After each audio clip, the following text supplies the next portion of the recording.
हमारे चैनल को सब्सक्राइब करें और बेल आइकन दबाएं। मैं हूं दयानंद शेट्टी और आप मुझे इंस्पेक्टर दया के नाम से जानते हैं। For more episodes of CID, subscribe to lift crime and hit the bell icon. हे हे हा हा हा हा हो अरे फ्रेडी साहब, आप यहाँ? मुझे छोड़िए सालूंके साहब, आप बताइए आप इतने खुश क्यों हैं? अरे यार वो बात ये अरे तो जाने देना यार, तुझे क्या मतलब है, जाने दे। अरे ऐसे कैसे जाने दूं? आपके खिले हुए चेहरे का राज तो मैं जान कर ही रहूंगा। आप बताते हैं या मैं एसीपी साहब को फोन करूं? एसीपी साहब को बीच में क्यों ला रहा बेटा? अच्छा फ्रेडी, मैं अपने राज की बात तुझे बता सकता हूँ, लेकिन एक शर्त है। तू ये बात एसीपी प्रद्युमन को नहीं बताएगा। ठीक है ठीक है, पक्का ना? पक्का। बात ये है फ्रेडी कि आज जब मैं अपने घर में अपनी पुरानी कवर चेक कर रहा था ना, मालूम है मुझे उसमें क्या मिला? मोजे? अबे मोजे से ऊपर उठेगा कि नहीं? मोजे देख में मिले ये कॉलेज के टाइम के लेटर्स, लव लेटर्स। तो ये है आपकी खुशियों का राज? यस, ये लव लेटर्स। कौन है वो? पता नहीं। पता नहीं? अरे यार मतलब पता नहीं कौन थी वो, मैंने पता लगाने की कोशिश की पर पता ही नहीं चला यार। वैसे सालूंके साहब, कोई लड़की आपको लव लेटर्स लिखे, ये बात कुछ हजम नहीं हो रही है। हजम नहीं हो रही है? ये देखने के बाद भी हजम नहीं हो रही है, हैं?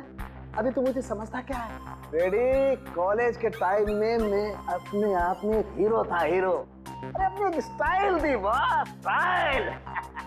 कॉलेज को छोड़िए सालूंके साहब, अभी तो आप एक फिल्म के विलन जैसे लग रहे हो। क्या कह रहा था तू? मैं कुछ नहीं कह रहा तू? पक्का? पक्का। अरे यार फ्रेडी, भुला दिया। अबे ये बता तू यहाँ आया क्यों था?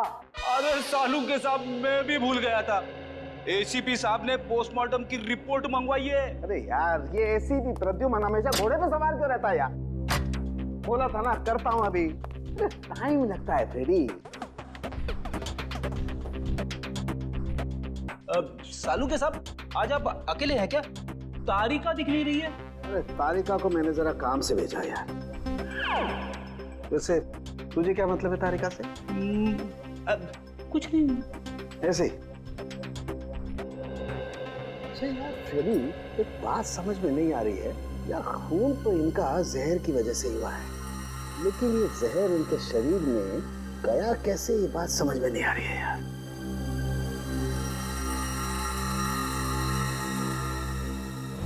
माय गॉड, ये क्या है?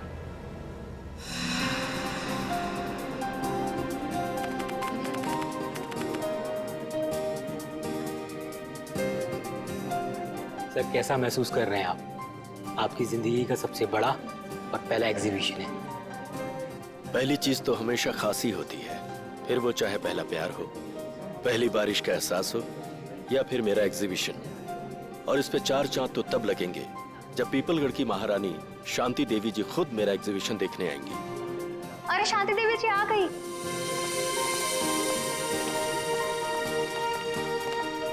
शांति देवी जी, नमस्ते। मैं आपका बहुत आभारी हूँ जो आपने इस छोटे कलाकार के लिए अपना कीमती वक्त निकाला। कलाकार कभी छोटा नहीं होता मुकेश जी, और वैसे भी हमें कलाओं से हमेशा से ही लगाव है। आपकी एग्जीबिशन देखते हैं? जी जरूर, आइए। शांति देवी हाय हाय, शांति देवी हाय हाय, शांति देवी हाय हाय। हमारे खिलाफ नारे लगा रहे कि किसकी हिम्मत? वीरेंद्र जाओ, उन्हें मार दो उन्हें। महारानी जी, कैसी बातें कर रही हैं आप? हमारे देश में लोकतंत्र है, डेमोक्रेसी। ऐसे कोई कैसे किसी पर गोलियां चलवा सकता है? हम जानते हैं, इसीलिए अब हम यहाँ एक पल भी नहीं रुकेंगे। शांति देवी जी सुनिए तो। आपने क्या हमें यहाँ अपमानित करने के लिए बुलाया था मुकेश जी? आप फिक्र मत कीजिए, मैं उनको जाकर रोकता हूँ। इसका प्रबंध तो पहले कर लेना चाहिए था आपको। अब हम यहाँ बिल्कुल नहीं रुकेंगे। महारानी जी, आप इस तरह से नहीं जा सकती। याद है ना आपको, हमने मीडिया से वादा किया, आज आपकी प्रेस कॉन्फ्रेंस है। प्रेस कॉन्फ्रेंस कैंसिल कर दो। महारानी जी, आप ऐसा नहीं कर सकती। अखबार और मीडिया वाले पहले ही आपसे खफा हैं। अगर ये प्रेस कॉन्फ्रेंस कैंसिल कर दी तो उन्हें एक और मौका मिल जाएगा आपके खिलाफ बोलने का। ठीक है, प्रेस कॉन्फ्रेंस शुरू की जाए। हमें पानी, ये नहीं, हमारे लिए अपनी बोतल मंगवाइए। देखिए, अब आप लोग एक एक करके अपने सवाल पूछ सकते हैं, पर ध्यान रहे महारानी जी यहाँ सिर्फ 15 मिनट के लिए, उसके बाद इन्हें एक जरूरी मीटिंग में जाना, तो फिर देरी किस बात की? हाँ तो शांति देवी जी, मैं आपसे ये पूछना चाहती हूँ कि जब आपके पति यानी कि पीपलगढ़ के महाराजा चंद्रशेखर जी आपके लिए अरबों खरबों की संपत्ति वैसे भी छोड़ चुके हैं, तो फिर आपने मुंबई वाली जमीन का सौदा क्यों किया? जमीन हमारी थी, हमें लगा कि बेचनी चाहिए, तो हमने बेच दी। पर उन लोगों का क्या जो जमीन से बने चौल में रह रहे, उनका तो पूरा का पूरा परिवार सड़क पे आ जाएगा ना। तो इसमें हम क्या कर सकते हैं?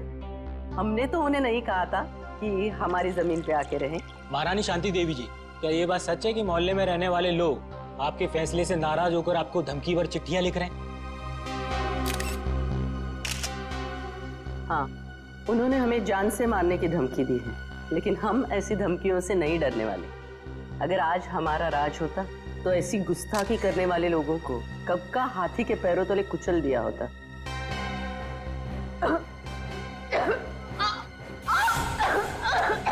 अरे महारानी जी की तबीयत खराब हो रही है, जल्दी सामने, जल्दी। हेलो एम्बुलेंस, जल्दी जल्दी, गुलाबी सिटी हॉल, जल्दी।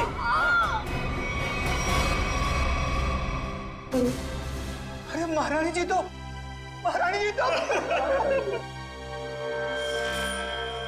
पूरा शरीर नीला पड़ गया है, मौत तो जहर से ही हुई है। मगर सर, इतनी भीड़ भाड़ वाली जगह में कोई जहर दे कैसे सकता है इन्हें?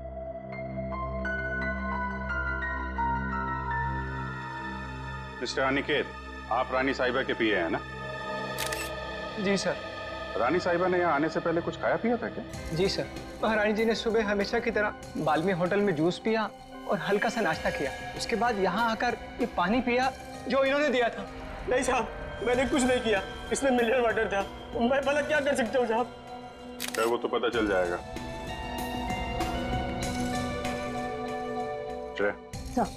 सारी चीजें फोरेंसिक लैब में भिजवा देना। आपके अलावा और कौन जानता था कि रानी साहिबा यहाँ इस फंक्शन में आने वाली? मेरे अलावा तो इस बात की खबर सिर्फ मुकेश जी को थी। अरे, मुझे क्यों फंसा रहे हो? सर, मैं तो एक सीधा साधा चित्रकार हूँ। मैंने तो महारानी शांति देवी को यहाँ मुख्य अतिथि के रूप में बुलाया था। भला मुझे इनका खून करके क्या फायदा होगा? आजकल जमाना पब्लिसिटी और मार्केटिंग का है। हो सकता है पब्लिसिटी के चक्कर में तुमने ये सब कुछ किया। सर, मुझे ऐसी पब्लिसिटी की कोई जरूरत नहीं है, और वैसे भी इनको मारने से सबसे ज्यादा फायदा उन लोगों को होता जो एग्जीबिशन के बाहर इनके खिलाफ नारे लगा रहे थे। नारे लगा रहे? जी। कौन लोग थे? दरअसल महारानी जी ने अपनी एक मुंबई वाली जमीन का हाल ही में सौदा किया था, जिसकी वजह से उस मोहल्ले में रहने वाले कई लोग अपने घरों से बेघर हो गए थे। तो आपको लगता है कि ये काम उनमें से किसी ने किया है? हाँ सर, वो लोग महारानी जी को धमकी भरी चिट्ठियां लिख रहे थे कि अगर उन्होंने जमीन का सौदा किया तो वो उन्हें मार देंगे। ऐसे इन मोहल्ले के लीडरों को जरा ब्यूरो में बुलवाओ। आइए। ये उन लोगों के लीडर्स जिनकी जमीन शांति देवी ने बिल्डर्स को बेची थी।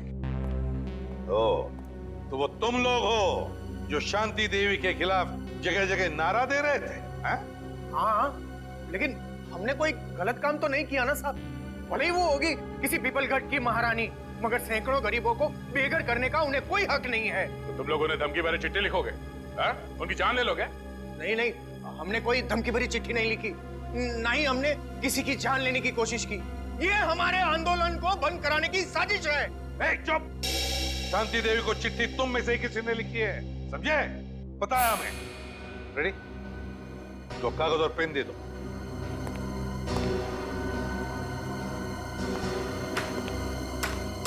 इसका हम क्या करेंगे? अपना नाम और पता लिखो। साहब, मैं तो अपना नाम भूल गया साहब। क्या? खुद का नाम भूल गए? ठीक है, मेरा नाम लिखो। फ्रेडी, 305 सुख शांति बिल्डिंग, मलाड वेस्ट। अरे मुंह क्या देख रहे हो? लिखो, मलाड वेस्ट। तुम्हें क्या हो गया? तुम भी अपना नाम भूल गए क्या? नहीं, याद है। तो लिखो। तुमने अभी तक कुछ लिखा नहीं। मैं तो अंगूठा छाप हूँ, मुझे लिखना पढ़ना नहीं आता। अच्छा, तुम अंगूठा छाप हो? जी। सुन रहा मैंने तुम्हारा?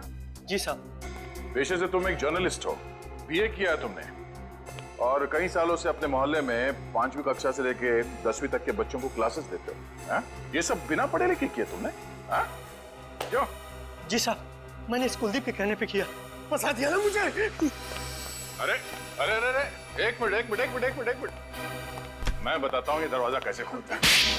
बट आ जा इधर, बता क्यों किया तूने ये सब? हाँ बोल। हाँ, शांति देवी को धमकी भरी चिट्ठियां मैंने ही लिखवाई थी, पर मैं क्या करता? जब मैंने उन्हें अपने साथियों की तकलीफ बताई तो उल्टा उन्होंने हमारा ही अपमान कर दिया। कहने लगी कि चाल में रहने वालों से तो कीड़े मकोड़े अच्छे। ये सुनकर मेरा खून खौलने लगा, उबलने लगा मेरा खून। और खून इतना उबला कि तुमने खून ही कर दिया शांति देवी का, है? हाँ, मैंने मोहल्ले के हर एक इंसान के पास से 1,000 रुपए चंदे के नाम पर इकट्ठे किए और लक्की नाम के गुंडे को शांति देवी की सुपारी दे दी और उनको खत्म करवा दिया। मैंने सोचा शांति देवी खत्म हो जाएगी तो ये सारी समस्या ही खत्म हो जाएगी। किसी को मारकर समस्या का हल नहीं होता, समझे? ले जाओ इसे, इस लकी को ढूंढो, उठाओ इस लकी को। रेडी, ये देख। अरे बाप रे, ऐसी खतरनाक चीज मैंने फिल्मों में भी नहीं देखी। मुझे यकीन ही नहीं हो रहा ये सच है या सपना। मैंने जिंदगी में इतनी पोस्टमार्टम किए, इतनी लाशें काटी, लेकिन ऐसा तो मैंने पहले कभी नहीं देखा। This is impossible। ये यहाँ कैसे? यार, शांति देवी ने आर्ट एग्जीबिशन में इन चीजों को हाथ लगाया, इन चीजों को हाथ लगाया था। एक मिनट, रेडी, जरा वो कैन देना। ये वाला। हाँ, ये।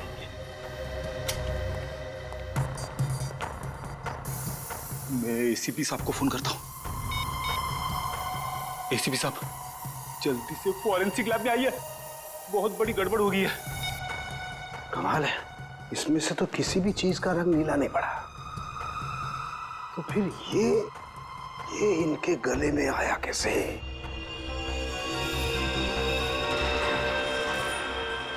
माय गॉड, इनके गले के अंदर सांप।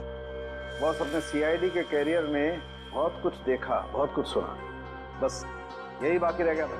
लोग तो सांप के जहर से मरते हैं, लेकिन इनके तो गले में मरा हुआ सांप। वही तो एन गजब की पहली। ना जानकी देवी के खाने में सांप का जहर था, ना इनके शरीर पर कहीं पर भी सांप के डसने के निशान नहीं, और फिर भी एक सांप मिलता है इनके शरीर के अंदर, मरा हुआ सांप। सर, कहीं इन्होंने लंच में सांप तो नहीं खा लिया?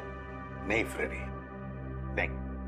जरूर किसी ने किसी न किसी तरीके से, धोखे से इनके शरीर के अंदर एक सांप डाल दिया, सांप का जहर डाल दिया है, धोखे से।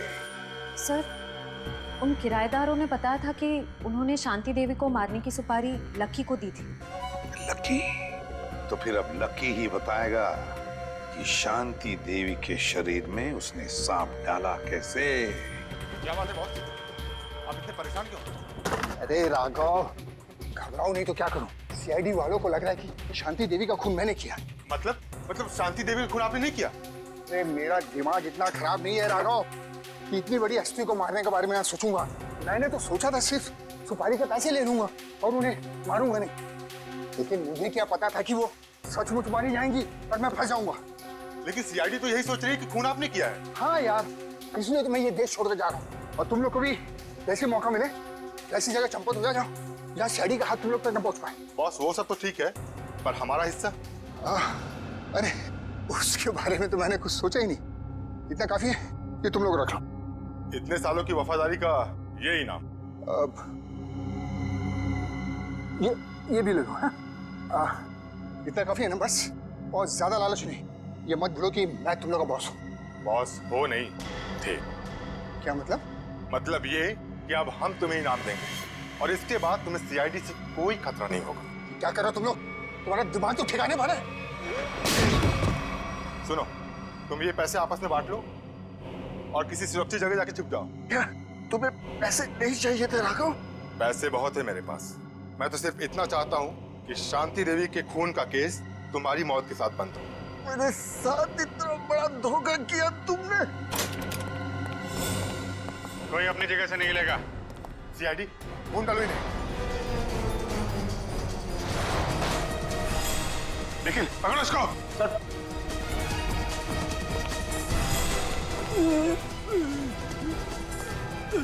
सर ये तो लकी है सर। गोली मारी गई है। शांति देवी का खून किसने किया? तुमने? नहीं सर, मैंने नहीं। किसने मारी गोली? उन्हें तो बोलो।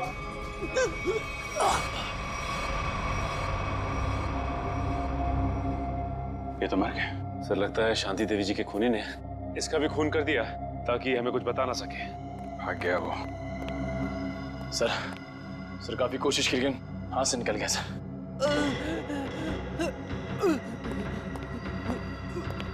ये तो जिंदा है। सचिन एम्बुलेंस को फोन करो जल्दी, इससे हमें काफी कुछ पता चल जाएगा। आसान क्या पता चला उस सांप के बारे में? बॉस ये तो एक अफ्रीकन सांप है। अफ्रीकन सांप? हाँ फ्रेडी सर, ये देखिए, इस सांप का नाम है अफ्रीकन ट्रोगा और ये दुनिया का तीसरा सबसे जहरीला सांप माना जाता है। क्या इतना जहरीला सांप? क्या ये सांप हमारे देश में भी पाया जाता है? नहीं श्रेया, ये हमारे देश में नहीं पाया जाता, बल्कि एक अफ्रीका के भी छोटे से टापू मैरियट ओलानो में पाया जाता है। सर शायद शांति देवी अफ्रीका के इस टापू मैरियट ओलानो गई होगी और शायद वहाँ का पानी इन्होंने पिया होगा और पानी में सांपों के अंडे होंगे जो इनके पेट में चले गए होंगे और अंडों से सांपों के बच्चे निकले होंगे। उनमें से एक बच्चा इनके गले तक आ गया होगा और इन्हें काट लिया होगा। बोल बोल सारुण के बोल। नहीं फ्रेडी, ऐसा नहीं हो सकता है। नहीं ना, देखो इंसान के पेट में HCl नाम का एसिड होता है जो बड़ी से बड़ी चीज को भी बहुत जल्दी पचा देता है। यहाँ तक कि ये एसिड लोहे के टुकड़ों को भी बहुत जल्दी गला देता है। एग्जैक्टली। इसलिए अगर इस तरह के अंडे शांति देवी के पेट में चले भी गए होते तो बस कुछ ही घंटों में नष्ट हो जाते। मतलब किसी अलग तरीके से वो सांप शांति जी के गले में गया। हाँ बॉस, और गया भी पिछले 24 घंटे के अंदर अंदर है। 24 घंटे के अंदर? सर पिछले 24 घंटों में तो शांति देवी उस होटल में ही थी। हाँ, पिछले 24 घंटे तो शांति देवी होटल बाल्मी में ही थी। तो फिर इस सांप का राज भी उसी होटल बाल्मी में खुलेगा। होटल बाल्मी में। हाँ अभिजीत, अच्छा उस गुंडे को होश आ गया? अच्छा नाम बताया उसने उस गुंडे का जो भाग गया वो? राघव। राघव।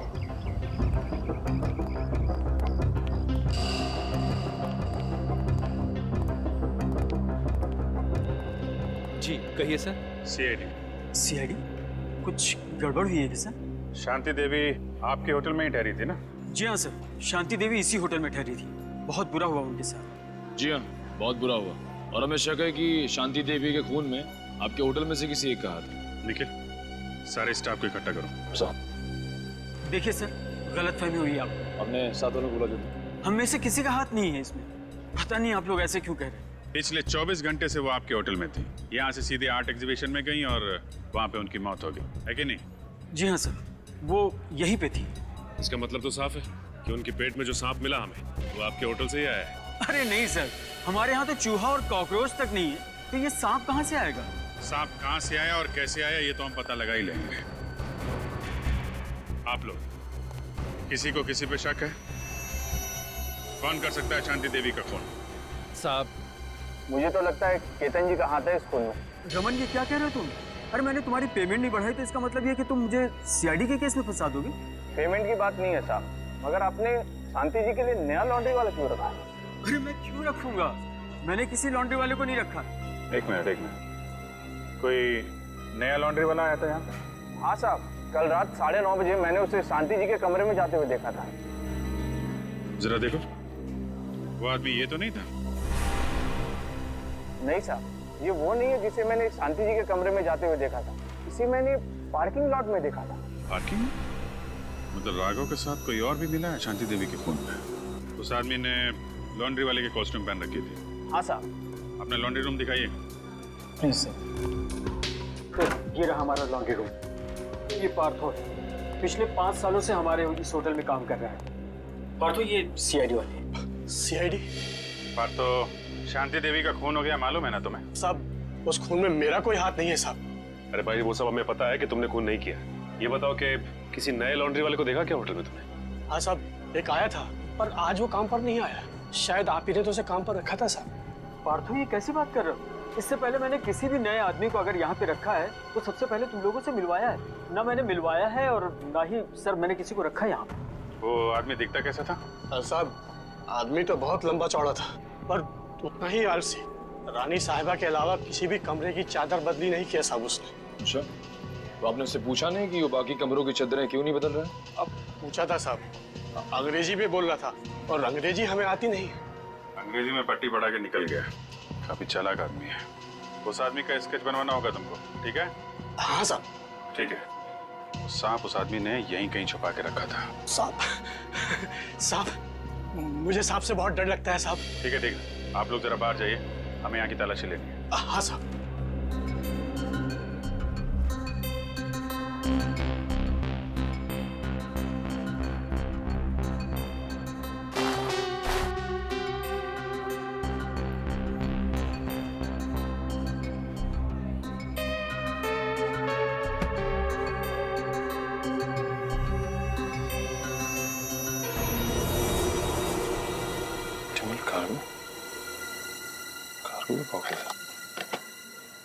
सर बॉक्स में है सर। ऑप्टिमल कार्गो क्या लाया गया इसमें? और तो ये इस डिब्बे के बारे में जानते हो? नहीं साहब। आप पहचानते हैं इस डिब्बे को? नहीं सर, इस बॉक्स को इससे पहले मैंने कभी नहीं देखा। स्प्रे निकालना सचिन।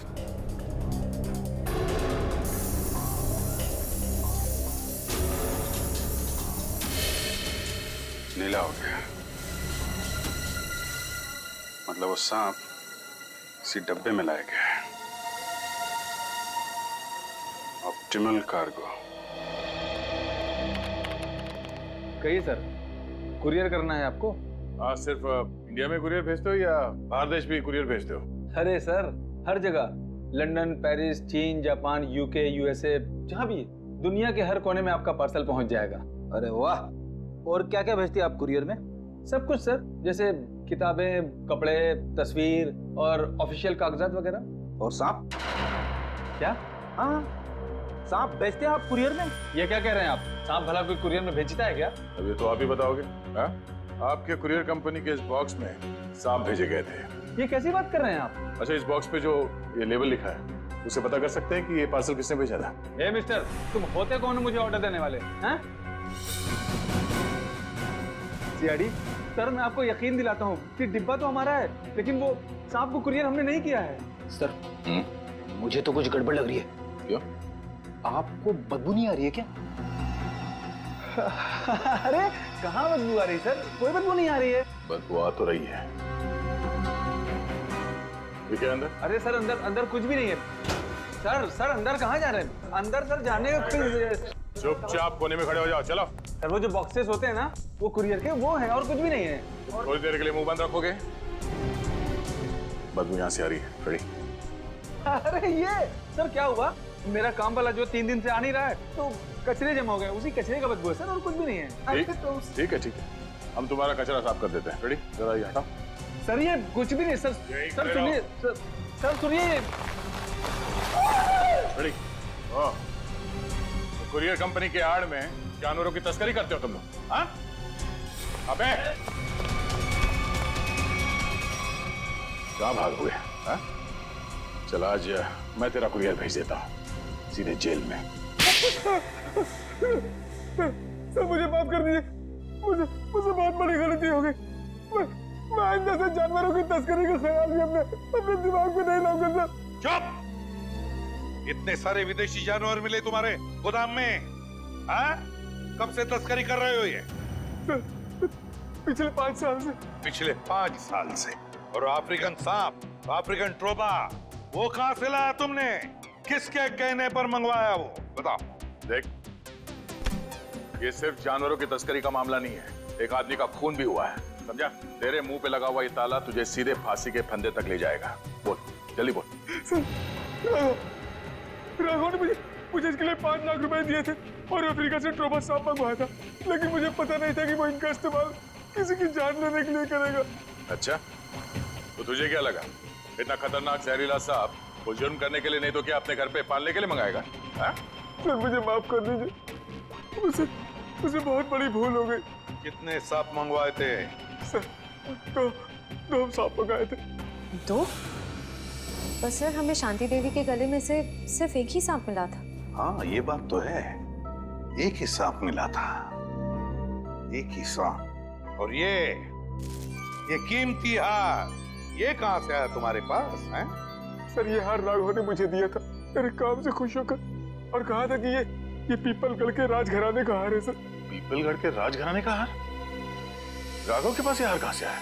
वही तो दया, कुछ न कुछ तो गड़बड़ जरूर है, कुछ न कुछ तो गड़बड़ जरूर है, जरूर कोई न कोई तो है उस राजघराने से संबंधित जिसने शांति देवी का खून किया है। हाँ सर, और एक बहुत बड़ी पहेली है जो मेरी समझ में नहीं आ रही सर। इस शांति देवी को मारने के लिए कोई अफ्रीका से सांप क्यों मंगवाएगा? इंडिया से कोई जहरीला सांप उठा लेता या फिर ऐसे ही मार देता। सर उस पहेली का जवाब इस पेपर में। पेपर में? हाँ सर, इस पेपर में लिखा है कि 20 साल पहले पीपलगढ़ के राजा की मौत अफ्रीका में हुई थी इस ट्रोबा सांप के डसने की वजह से। हाँ सर, अखबार में लिखा है कि सांप राजा के खाने के थाली में छुपा के रखा गया था और जैसे ही राजा खाना खाने लगे सांप ने उन्हें डस लिया। हाँ सर, पीपलगढ़ के गांव वालों का कहना है कि राजा की मौत में उनकी पत्नी रानी शांति देवी का हाथ था। राजा की मौत में रानी शांति देवी का हाथ था? तो फिर दया, अब 20 साल बाद कोई ना कोई तो है जो राजा की मौत का बदला लेना चाहता है उसी सांप के डसवाने से जिस तरह से राजा की मौत हुई थी। पीपलगढ़।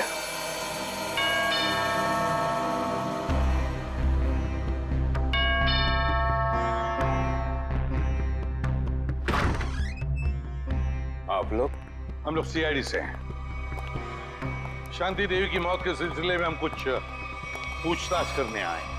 अरे वाह सर, कितनी आलीशान हवेली है। राजे महाराजाओं की ठाट की बात तो कुछ और ही है। क्या नाम क्या है तुम्हारा? जी मुरारी लाल। मुरारी लाल, एक बात बताओ, हमने सुना है कि राजा साहब की मौत में रानी साहिबा का कुछ हाथ था, क्या इस बात में कोई सच्चाई है?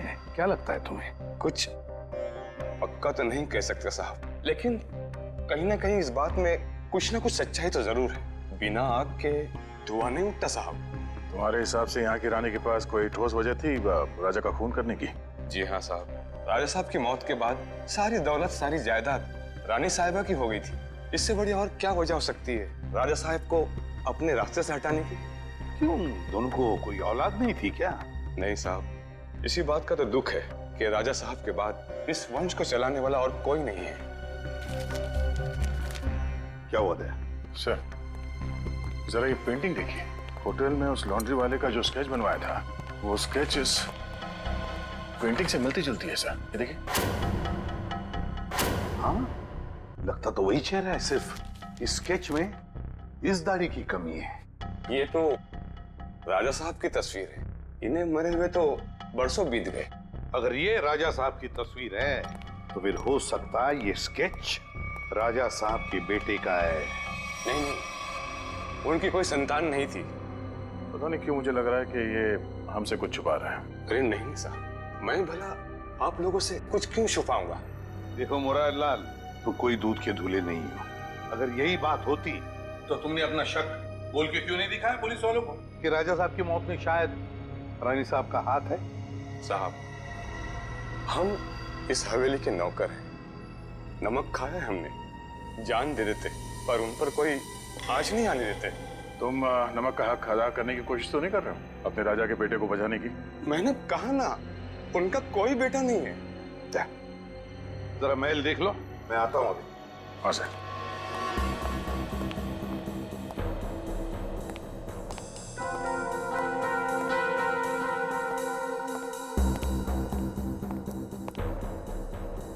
नमस्ते साहब, मेरा नाम शंभू है साहब। आप यहाँ रानी शांति देवी की खूनी की तलाश में आए हैं? हाँ, तुम जानते हो शांति देवी का खून किसने किया है? नहीं साहब, इतना तो मुझे नहीं मालूम। लेकिन इतना जरूर मालूम है साहब कि मुरारी आपसे झूठ बोल रहा है साहब। मुरारी झूठ बोल रहा है? कैसा झूठ?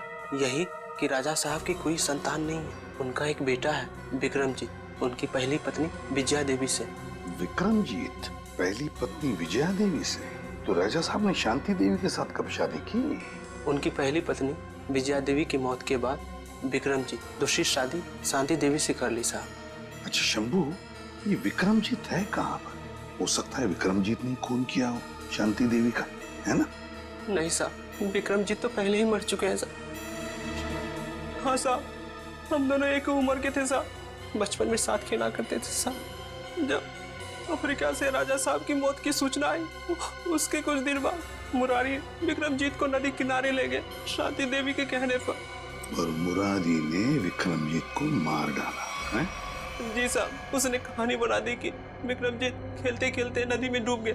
अच्छा, तो विक्रमजीत की लाश नहीं मिली? नहीं साहब, लाश तो नहीं मिली। जरूर मुरारी ने लाश को ठिकाना लगा दिया होगा साहब। मुरारी उनका खास आदमी था साहब, उनकी हर बात मानता था साहब। अच्छा, विक्रमजीत, मुरारी लाल, शांति देवी का खास आदमी मुरारी लाल।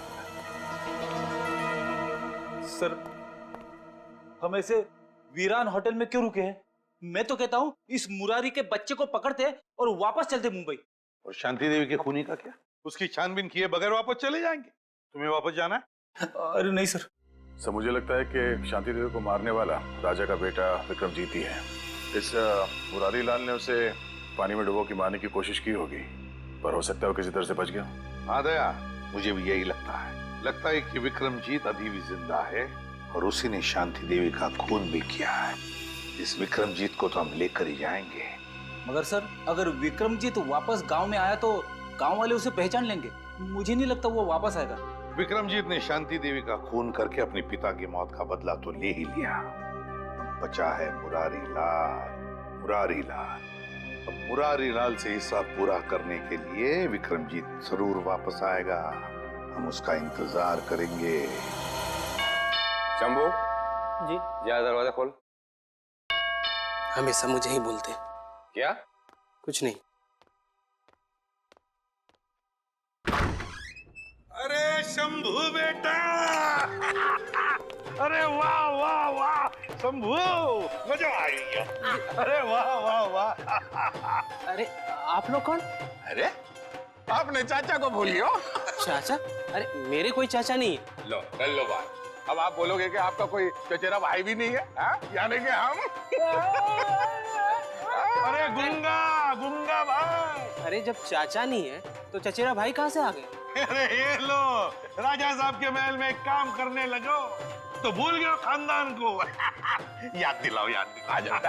अरे मैं आप लोगों के लिए चाय नाश्ता ले आता हूँ। आजा बेटा आजा। अरे आप लोग मुझे कहाँ ले जा रहे हैं? देख शंभू, घबराओ मत, हम लोग सीआईडी से हैं। तुम्हारा दोस्त विक्रमजीत वो जिंदा है। क्या? विक्रमजीत जिंदा है? धीरे से बोलो। जब तक ये विक्रमजीत मिल नहीं जाता हम लोग इसी हवेली में रहेंगे, समझा? उसने शांति देवी को मारा है और इस मुरारी लाल को मारने वो जरूर आएगा यहाँ। नहीं मानूंगा, चाहे कुछ भी हो जाए मैं हार नहीं मानूंगा। कुछ ना कुछ करके मुझे इस पहेली का हार निकालना ही पड़ेगा। मेरी बरसों की इज्जत दांव पर लगी हुई है। सर प्लीज थोड़ा आराम कर लीजिए। आप पिछले 36 घंटों से सोए नहीं है। कैसे आराम कर लूं तारिका, कैसे सो जाऊं? मैं झपकी भी लगाता हूं तो ये सांप मुझे सपने में दिखाई देता है। चलिए सर, शुरू से शुरू करते हैं। हाँ, ये सांप अगर होटल से ही शांति देवी के गले में था तो फिर इसने एग्जीबिशन में आकर ही क्यों काटा इन्हें? एग्जैक्टली। इसका मतलब क्या? इसका मतलब कोई तो था तारिका, कोई तो था जो उस सांप को कंट्रोल कर रहा था कि वो सही वक्त देखकर शांति देवी पे हमला करे, जबकि उसके हिसाब से लोहा एकदम गर्म था। और एक बात सर, खूनी ने अगर इस सांप को शांति देवी के गले में तब डाला होता जब ये जाग रही थी तो ये तो बहुत हल्ला मचाती, जरूर अपने आप को बचाने की पूरी कोशिश करती। बिल्कुल कोशिश करती। इसका मतलब जब शांति देवी पे हमला हुआ, शांति देवी सो रही थी। शांति देवी सो रही थी और क्या? हाँ, और शायद गॉड। क्या सर? ओह माय गॉड, शायद ये सांप भी सो रहा था। सांप सो रहा था मतलब? मिल गया तारिका, मिल गया। मुझे इस समस्या का हल मिल गया। मुझे भी बताइए ना सर। बताता हूं। देखो तारिका, ये सांप एक रेप्टाइल है, जमीन पर रेंगने वाला जंतु।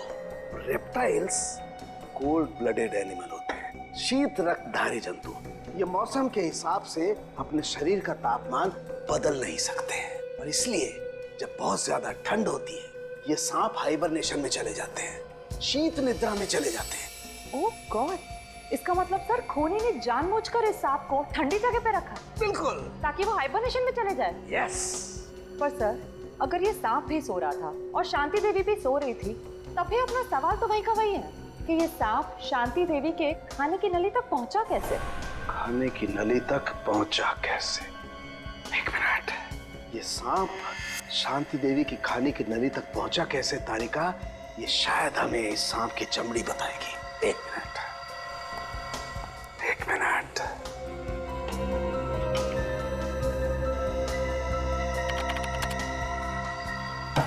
यस, ये देखो तारिका, ये क्या है?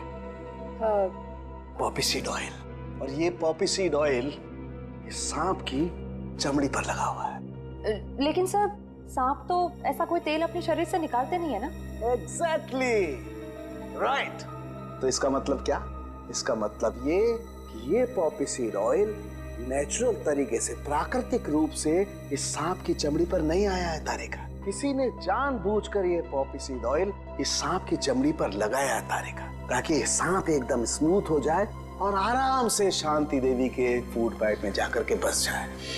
और जब ये सांप शांति देवी के फूड पाइप में जाके बस गया तो इनके खाने की नली की गर्मी की वजह से ये सांप जाग गया, और जाग कर इसने शांति देवी के फूड पाइप के अंदरूनी हिस्से में डस लिया, जिसकी वजह से शांति देवी की मौत हो गई।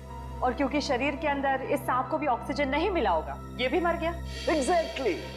लेकिन सर, वो विक्रमजीत का क्या, जो इस सब के पीछे है? वो तब तक गायब है। मिलेगा तारिका, वो विक्रमजीत भी हमें मिलेगा। कैसे?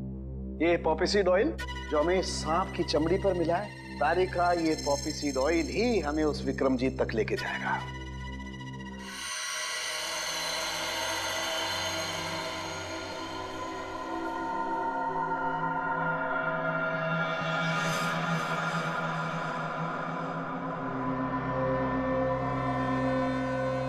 सर, सर, हाँ, क्या हम लाइट चालू रखकर विक्रमजीत पर नजर नहीं रख सकते? क्यों फ्रेडी, अंधेरे से डर लग रहा है क्या? बिल्कुल नहीं सर, मैं तो विक्रमजीत को पकड़ने के लिए बड़ा बेताब हो रहा हूँ। सर, ये तो बर्तन गिरने की आवाज है। लगता है वो आ गया था। सर, आवाज किचन की तरफ से आ रही है।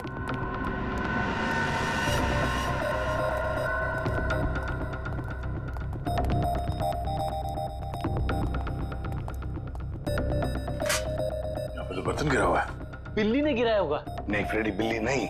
ये देखो, मुरारी का बिस्तरा खाली है। अरे, कहीं मुरारी को कुछ कर तो नहीं दिया उसने?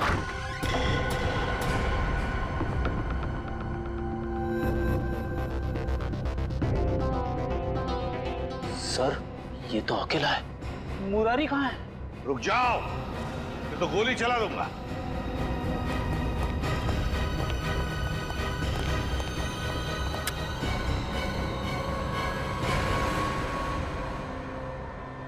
मुरारी लाल कहाँ जाने की तैयारी थी? हवेली छोड़ कर जा रहा हूँ साहब, हमेशा हमेशा के लिए। क्यों, डर तो नहीं लग रहा था कि विक्रमजीत तुम्हें मार न दे? हैं? ओह, तो विक्रमजीत के बारे में आप लोगों को पता चल ही गया। हाँ, सीआईडी वालों से सच कभी छुपता नहीं, समझे? सीआईडी वाले? मतलब आप शंभू के रिश्तेदार वाले नहीं हो, सीआईडी वाले हो? हाँ, सीआईडी वाले। क्यों, कहाँ है विक्रम? विक्रमजीत कहाँ है? आप लोगों को सच तो मालूम पड़ गया, लेकिन आधा अधूरा। मैंने राजकुमार विक्रमजीत को नहीं मारा, बल्कि उसकी जिंदगी बचाई। मैंने पाल पोस के उसको बड़ा किया, उसे रानी शांति देवी की नजरों से बहुत दूर रखा, ताकि रानी शांति देवी को यह पता ना चले कि राजकुमार जिंदा है। अगर उसे यह पता चल जाता तो उसे मारने में कोई कसर नहीं छोड़ती। इस वक्त विक्रमजीत कहाँ है? नहीं नहीं, मैं जान दे दूंगा, लेकिन आप लोगों को भी नहीं बताऊंगा। सच बता वरना देखते हैं। आसान के बता जल्दी। यार ये तो हमें भी पता है कि विक्रमजीत ने खून किया है, कुछ नई बात बता। Poppy seed oil. Oh, poppy seed oil. Good work Shalunke, कभी कभी अच्छा काम करता है तो थैंक यू। अब हम पहुंच जाएंगे विक्रमजीत के पास। मैं जानता हूँ सीआईडी तुम्हारे पीछे। पर बॉस आपको कैसे पता चला? ये लो, इसमें 5 लाख रुपए हैं और तुम्हारा नकली पासपोर्ट। आज शाम को 6 बजे की फ्लाइट है, लंदन निकल जाओ। शुक्रिया बॉस। अरे पैसे तो गिन लो। क्या बॉस, आप भी।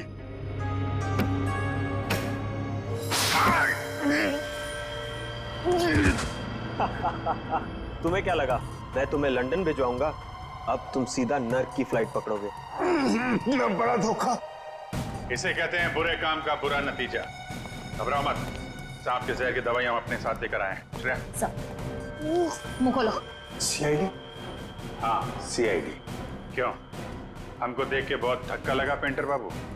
तुम लोगों को कैसे पता चला कि इस सब के पीछे मेरा हाथ है? क्योंकि सांप के ऊपर तुमने पॉपी सीड ऑयल छोड़ दिया था, और पॉपी सीड ऑयल का इस्तेमाल एक पेंटर के अलावा और कौन कर सकता है? अब जरा अपना असली चेहरा तो दिखाओ मुकेश उर्फ विक्रमजीत। बताओ पीपलगढ़ के राजकुमार विक्रमजीत, अपनी माँ का खून क्यों किया तुमने? माँ नहीं थी वो, मेरी सौतेली माँ थी, जिसने पैसों के लिए मेरे पिता राजा चंद्रशेखर जी को तड़पा तड़पा कर मार दिया। और इसीलिए तुमने शांति देवी को भी उसी तरह मारा, तड़पा तड़पा के? हाँ, उसके गुनाह की यही सजा थी जो मैंने उसे दी। उसने मेरे पिता को ही नहीं मारा, बल्कि मुरारी के हाथों मुझे भी मरवाना चाहा था। सजा देने का हक तुम्हारा नहीं, कानून का है। यही बात होती तो तुम कानून की मदद ले सकते थे। उसने मेरे पिता को मारा था, इसलिए उसे भी मारने का हक सिर्फ मुझे ही था। तुम्हारे मुकेश बनने के पीछे क्या मकसद था? मैं शांति देवी को अपनी आंखों के सामने मरता हुआ देखना चाहता था, इसलिए मैंने मुकेश का रूप लिया और वो आर्ट एग्जीबिशन रखकर उनको न्योता भेजा। फिर तुमने दीपक को 5 लाख रुपए दिए और अफ्रीका से वो जहरीला सांप मंगवाया, और फिर खुद एक लॉन्ड्री बॉय बनकर शांति देवी के कमरे में गए और पॉपी सीड ऑयल के जरिए वो सांप शांति देवी के गले में उतार दिया।